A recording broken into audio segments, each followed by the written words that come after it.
R-CHOP, as we know, is curative only for a fraction of patients with newly diagnosed diffuse large B-cell lymphoma.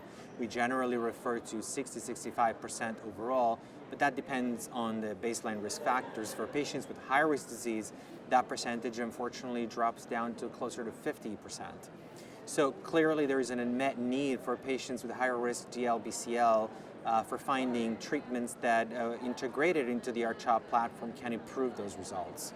Epcoritamab is part of a class of agents called bispecific antibodies, and these agents really are transformative drugs for patients with non-Hodgkin lymphoma, B-cell non-Hodgkin lymphoma, including diffuse large B-cell lymphoma. There's two products, epcoritamab and glofitamab, that are FDA approved in this space for patients with relapsed disease. So obviously it was a natural next step to integrate these very powerful drugs into frontline platforms. Preclinical experiments had demonstrated that epcoritamab can be given together with chemotherapy without compromising its ability to induce T-cell mediated tumor killing.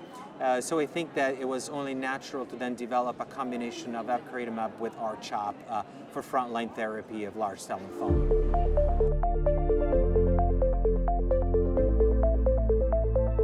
In this particular trial, we really wanted to make sure we addressed that unmet need I spoke about of patients with high-risk disease.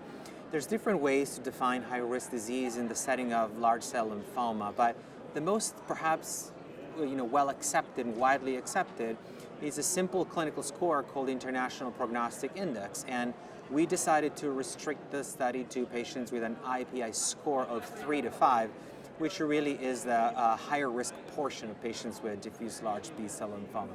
The remaining eligibility criteria really were pretty standard for a frontline study in large cell lymphoma patients. Obviously patients needed to have good performance status, measurable disease, good organ function. But for the most part, this was a broad eligibility set of criteria.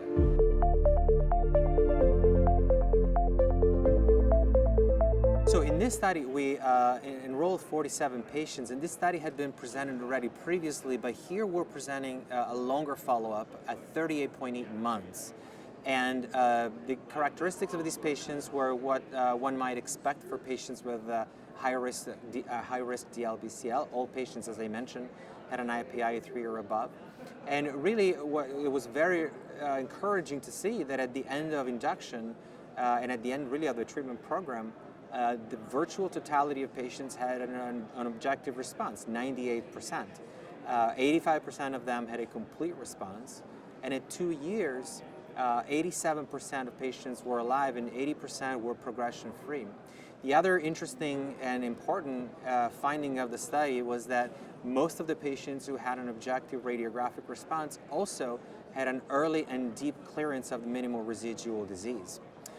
Clearly, there's adverse events like in any other DLBCL therapy study, but they were not unexpected, non-overlapping for the most part, with a possible exception of neutropenia, and certainly manageable. We did not hospitalize an excessive number of patients, and the treatment deliverability really was not compromised.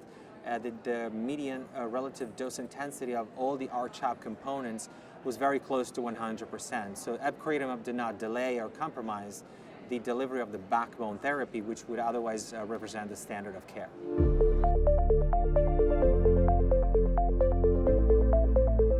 So when we look, and when we zoom out and look at the results of this study a little bit more on a longer, on a larger scale, perhaps on a longer time scale, with a longer follow-up as we have, certainly it's very reassuring to see those response rate and progression-free survival, and with all the caveats of extrapolating and comparing series from different studies, we know that patients treated with R-CHOP by this time point with those risk factors would probably fare less well than patients treated on this particular trial.